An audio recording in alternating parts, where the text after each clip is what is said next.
As a follow-up to my previous video, I want to make a few minor updates to my list of the number of times every Star Fox game has been released. Back in April, we got a Nintendo Direct giving us a full showcase on the upcoming Nintendo Switch 2.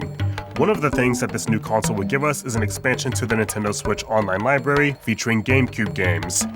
We've been long overdue for this to happen, and I'm glad it's finally becoming a reality. Even though neither of the Star Fox GameCube titles were present in the initial lineup, it's only a matter of time until these games get the comeback that they deserve. And you already know that I'll update the tally immediately when it does. Now, while I'd much prefer having these games be remade from the ground up, the ability to even play the original versions on a modern console would already be a big win. If you follow the pattern of the previous game's releases, you'll see that the first Star Fox was included immediately upon the launch of the SNES expansion on September 2019. Star Fox 2 would follow in December of that year, only 3 months later. The same thing goes for the N64 update, where Star Fox 64 was the launch title for the expansion on October 2021. It's unfortunate that this pattern is now broken, since Adventures won't be a launch title when the Switch 2 releases in June. But I predict that it will take at least 3 months for it to be added, most likely near the game's anniversary in September. That's how long it took Star Fox 2 to be added after the first game. As for Assault, I'm guessing maybe it'll happen between December and January, following that same time frame. If you look at the N64 release schedule, there's been at least one new game added to the library every month, with no more than 3 included at one time. On a side note, out of the 10 games first revealed for the GameCube expansion, I'm mostly looking forward to Fire Emblem Path of Radiance. Ike used to be one of my mains in Super Smash Bros., and his story has always intrigued me, but his games are notoriously expensive if you try to buy them online. But to wrap up this segment, Star Fox Adventures and Star Fox Assault will be tallied for full release in the near future. Not only that, but 1, 2, and 64 would also receive an extra full tally since the NSO service will be included on the Switch 2, which is its own separate console. I'll only do it after it officially releases in June. But much to my surprise, there's actually one more important update to make. About 2 weeks after I published my last video, I found out that both Adventures and Assault had demos available during that era. Throughout the life cycle of the GameCube, Nintendo would release what they called interactive multi-game demo discs. These discs were the ones you would find at your local retailer, containing demos and previews of current and upcoming games to be released for the console. During the GameCube's 6-year lifespan, 35 demo discs were distributed. Out of the 35, 11 of them contained Star Fox as a demo, video preview, or both. For Adventures, versions 2, 3, 6, 7, and 8 had a short movie, while versions 5 and 6 had playable demos. For Assault, versions 23, 24, 25, 26, and 35 contain the demo and movie both. It's a little strange how there's a large jump between 26 and 35, especially since the latter is the final version to be released, and came out 1 year after the full game. The Star Fox Adventures demo has a different opening movie compared to the retail release, even giving Crystal the spotlight for the beginning portion of it.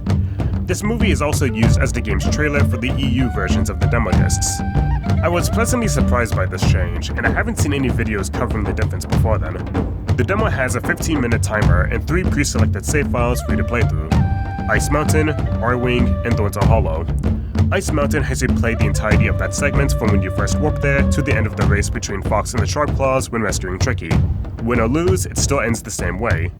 R-Wing contains the flying segment of when you have to travel to Walled City, as indicated by the high score screen at the end. Finally, Thorntail Hollow has you play from when Fox first lands on the planet up until you meet the Warp Stone and travel to Ice Mountain. Additionally, there's also the option Play Full Game, which gives you just enough time to play the entirety of the prologue if you know your way around. It's possible to complete all of Crystal's segments before the time runs out, and the game technically does keep going afterwards, but by the time you meet the Star Fox team, the demo concludes. But there technically is a way around that. If you play the demo through emulation and input some codes to disable the timer and fix bugs, you are able to play an early build of the entire game as it was made for completion, or at least as complete as it could be before Microsoft bought out Rare and rushed the production of the game. I'll be referring to this as the kiosk version for clarity. In the kiosk version, you can find an assortment of differences that have either completely changed or to go unused in the final game. These changes would range from textures, cutscenes, dialogue, the UI, and more. If you want to see more of this version of the game, I recommend the channel Jeeb's Game Shack. There are dozens of videos that showcase Star Fox Adventures in its earliest builds, including gameplay of the original Dinosaur Planet when the ROM leaked a few years back. Along with the demo, there are 3 different trailers you can watch throughout the 5 discs of the North American releases. Trailer 1, featured in versions 2 and 3, also shows an earlier form of adventures, as indicated by the different logo and the UI design. Trailers 2 and 3 are much closer to the retail version, where the second trailer is only in version 6, while the third is in 7 and 8. But anyway, this was all just a long-winded way of saying that Star Fox Adventures now has one partial release on the tally. This is only a partial release because these demo discs weren't officially created by Nintendo, and playing the full game requires hacking through emulation, which I said it wouldn't count in my last video. The Star Fox Assault demo follows a similar pattern, where after you choose your preferred controller setting, you have the option to select either story or mission. Both options will allow you to play either Mission 1, Fortuna, or Mission 2, Katina. Both missions give you a taste of the R-Wing and on-foot levels, respectively. If you choose Story and start at the beginning, you can play both levels back-to-back in one sitting, as long as you skip the cutscenes. The demo time limit lasts for 15 minutes, even though it doesn't say it on the menu. The trailer for Assault is exactly the same throughout the 5 discs that it's featured on.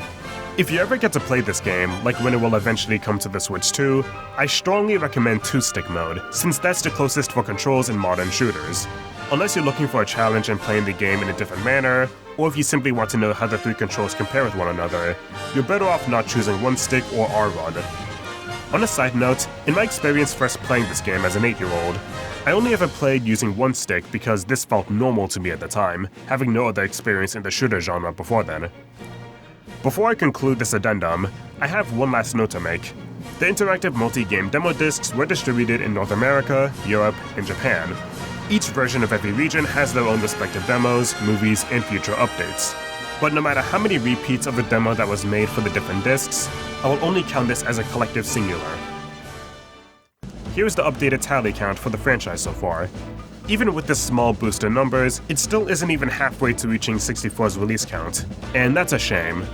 But I like to remain optimistic whenever possible. The GameCube expansion announcement has given me hope for the future, no matter how small it might feel. It hasn't stopped the Metroid or F-Zero fans from wanting to see their franchises from coming back, so the same should apply for the Star Fox fans as well. Thank you for watching.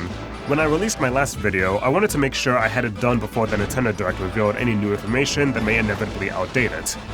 Besides missing the GameCube demos, I'm glad that I had everything mostly correct.